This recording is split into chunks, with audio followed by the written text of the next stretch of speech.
साथियों नमस्कार। अभी इन छुट्टियों में 12वीं के विद्यार्थियों के लिए विशेष संदेश।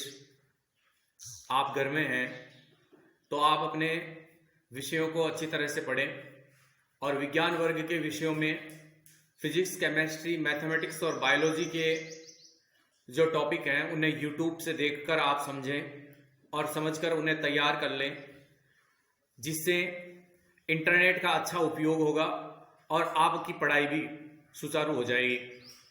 मैं आपके समक्ष फिजिक्स में जो 12वीं की 17 चैप्टर हैं उन चैप्टरों के टॉपिकों को आपके साथ साझा करूंगा और इन्हीं टॉपिकों को मैं यूट्यूब पर आपको समझाऊंगा। हर एक वीडियो के अंदर 5 से 7 टॉपिक आपके साथ साझा करूंगा। आप उन्हें देखें और तैयार करें और रफ कॉपी में लिखकर उन्हें पूर्ण रूप से तैयार कर लें, ताकि जैसे ही स्कूलें और कॉलेजें खुलें आपको पढ़ाई करने में किसी भी प्रकार की कोई दिक्कत नहीं हो। दोस्तों, 12वीं साइंस आरबीएससी की बुक्स हैं। हम लोग जो 10 यूनिट है उस 10 यूनिट में पहली यूनिट इलेक्ट्रोस्टैटिक्स स्थिर वैद्युतिकी का chapter number 1 electric field and intensity के कुछ टॉपिक इस वीडियो के अंदर पढ़ेंगे और उन टॉपिकों में सबसे पहला जो टॉपिक होगा वो होगा कूलाम का नियम, लॉज ऑफ कूलाम। दूसरा टॉपिक सदिश रूप में कूलाम का निरूपण और तीसरा टॉपिक होगा बहुल आवेशों के बीच बल। चौथा हम विद्युत क्षेत्र तीव्रता यानी इलेक्ट्रिक फील्ड और इलेक्ट्रिक फील्ड इंटेंसिटी, उसमें हम किसी बिंदु के ऊपर विद्युत क्षेत्र तीव्रता निकालेंगे। और पांचवा जो टॉपिक है वो है बहुल आवेशों के बीच में विद्युत क्षेत्र तीव्रता का रिजल्ट कैसे निकालना है। तो दोस्तों, आज इस वीडियो के अंदर हम 5 टॉपिक पढ़ेंगे, नंबर 1, नंबर 2, नंबर 3, नंबर 4 और 5। दोस्तों, बहुत कम समय में अधिक से अधिक समझाने का प्रयास करेंगे और एकदम शॉर्ट में इन टॉपिकों को समझाएंगे। तो आप बने रहिए और टॉपिक से टॉपिक पढ़िए। आप पहले टॉपिक को समझिए, उसके बाद उसका स्क्रीनशॉट लेकर उसके नोट्स को आप इजी वे में रफ कॉपी में उतारिए। फिर दूसरा टॉपिक, फिर तीसरा टॉपिक, इस तरह से हम आपकी चैप्टर्स बाय चैप्टर फिजिक्स को पूरा कराने का प्रयास करेंगे। तो आप इससे जुड़े रहिए। अगला पहला जो टॉपिक है उससे हम शुरुआत करते हैं। दोस्तों, हम पहला टॉपिक पढ़ रहे हैं कूलाम का नियम।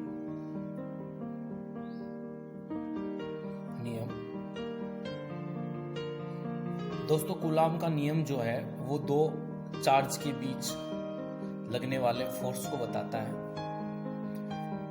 यदि इन 2 चार्ज के बीच में डिस्टेंस r हो तो इन दोनों चार्ज के बीच में फोर्स कितना लगेगा। तो ये फोर्स ज्ञात करने के लिए कूलाम ने अपना कथन दिया था और कहा था कि 2 आवेशों के बीच यदि दूरी r हो तो उनके मध्य लगने वाला बल कूलाम बल होता है और ये कूलाम बल दोनों आवेशों के गुणनफल के समानुपाती होता है। इसी प्रकार उन्होंने कहा कि ये जो 2 आवेशों के बीच बल लगता है, इस बल का परिमाण इन दोनों के मध्य की दूरी के वर्ग के व्युत्क्रमानुपाती होता है। तो दोस्तों, हम F समानुपाती Q1 Q2 upon R square, इन दोनों इक्वेशन को साथ लिख दिया हमने, इक्वेशन नंबर 1 और इक्वेशन नंबर 2 को।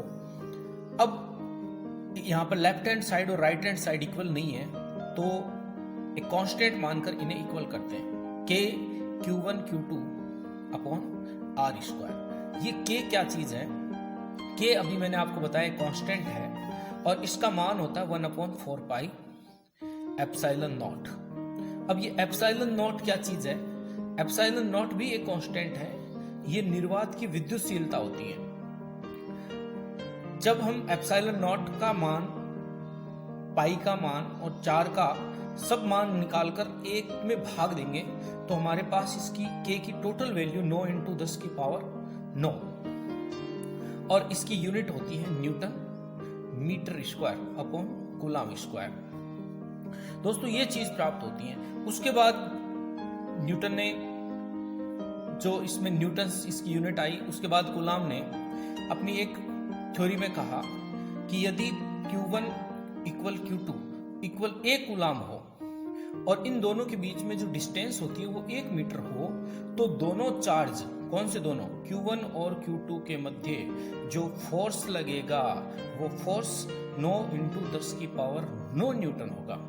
तो दोस्तों ये चीज आपको बतानी थी, और अब मैं ये चीज आपको, मैंने पहले भी बोला है कि मैं पहले आपको समझा देता हूँ, समझाने के बाद इसको एक नोट्स बेस पे आपको दे देता हूँ। तो देखिए, हम लोग आपको नोट्स दिखाता हूँ, उसका आप स्क्रीनशॉट लेकर और अपने इस टॉपिक को अच्छी तरह से तैयार कर सकते हैं। तो देखिए दोस्तों, ये हमारे पास कूलाम्ब्स लॉ है। दो आवेशों के मध्य लगने वाला आकर्षण या प्रतिकर्षण बल आवेशों के परिमाण Q1 व Q2 के गुणनफल के समानुपाती और इनके मध्य की दूरी के वर्ग की व्युत्क्रमानुपाती। इक्वेशन नंबर 1 और इक्वेशन नंबर 2 दोनों को हमने साथ लिखा। F equal Q K Q1 Q2 upon R², K यहाँ कांस्टेंट बताया मैंने आपको। 4πε0 की वैल्यू रखकर हम लोगों ने मान निकाला 9 × 10⁹। ये ε0 निर्वात की विद्युतशीलता है ही। दोनों के मान, यानी आपसे पूछा जा सकता है कि F का मान 9 × 10⁹ न्यूटन कब होता है। यदि ये सब मान रखकर इसको हल किया जाए तो ये रिजल्ट मिलेगा। अब इसमें एक नई चीज आती है जो इंपॉर्टेंट भी है, आपेक्षिक विद्युतशीलता। आपेक्षिक विद्युतशीलता माध्यम की विद्युतशीलता और निर्वात की विद्युतशीलता का अनुपात होती है। अगर आपको माध्यम की विद्युतशीलता निकालनी है तो आपको निर्वात की विद्युतशीलता और आपेक्षिक विद्युतशीलता का गुणन करना होगा। तो दोस्तों ये आपके सामने कूलाम का नियम है, मैंने बहुत शॉर्ट में आपको बताया है, क्योंकि कूलाम के नियम से ही आगे आपको फोर्स बल मिलेगा और बल से आपको आगे तीव्रता E निकालनी है, और ये पूरा का पूरा चैप्टर तीव्रता पे ही डिपेंड है दोस्तों। अब आप दूसरा टॉपिक जो सदिश निरूपण, किसका, जो अभी हमने कूलाम नियम निकाला उसका, कूलाम नियम का। दोस्तों जितनी अच्छी आप है उस जिस टॉपिक की हेडलाइन लिखेंगे उतना ही अच्छा आपको वो समझ में आएगा। Coulombs law in vector form.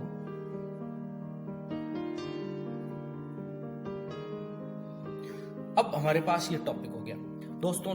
सीधा और शॉर्टली मैं बता देता हूं, जब मैं आपको ये टॉपिक पूरा होगा तो उसके बाद मैं आपको नोट्स कॉपी दिखाऊंगा। अब उसका उस स्क्रीनशॉट लेकर इसे अच्छी तरह से तैयार कर सकते हैं। तो हम लोग एक फ्रेम, ये आपके पास एक XY फ्रेम है, और इस XY फ्रेम में आपके पास ये कोई Q1 चार्ज है जो एक डिस्टेंस Q2 पर स्थित है, और यहां से इस फ्रेम का जो O पॉइंट है, यहां से इसकी स्थिति सदिश R1 है, और यहाँ ये स्थिति सदिश है R2। अब हम लोग ये देखेंगे कि Q1 चार्ज Q1 Q2 पे बल लगाएगा, Q2 Q1 पे बल लगाएगा, तो हम ये मानते हैं कि जो Q2 है वो Q1 पर बल लगा रहा है, तो ये फोर्स आ रहा है F12 और ये दूसरा फोर्स आ रहा है F21। अब दोस्तों हमें क्या करना है कि इन दोनों के बल के परिमाण हमने निकाल लिए, ये डायरेक्शंस निकाल लिए।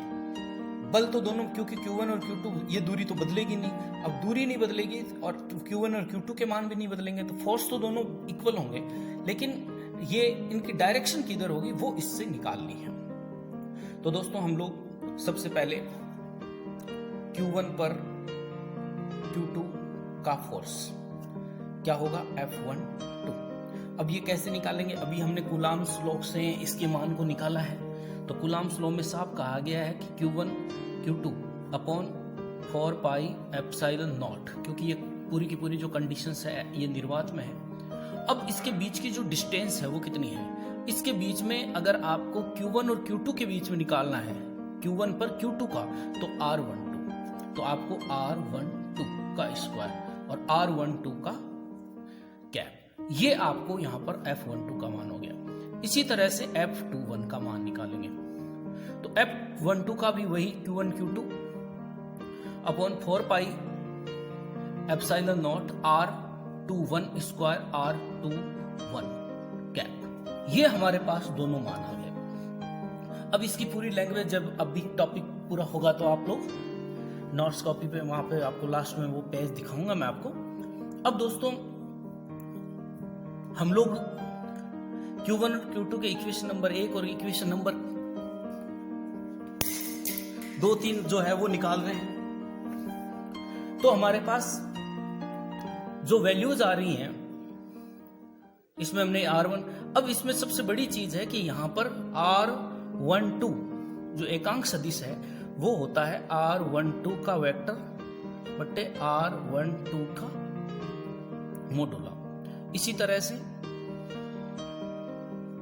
R21 वेक्टर अपॉन R21 ये बराबर होता है R21 कैप के। तो दोस्तों ये जो मान है, क्योंकि इसमें और कोई चेंज नहीं है, आपको डायरेक्शंस जो है उसकी वैल्यूज इक्वेशन नंबर 1 और इक्वेशन नंबर 2 में रखनी है, और फिर आप इक्वेशन नंबर 1 और 2 में रख देंगे तो ये चीज आपकी पूरी क्लियर हो जाएगी।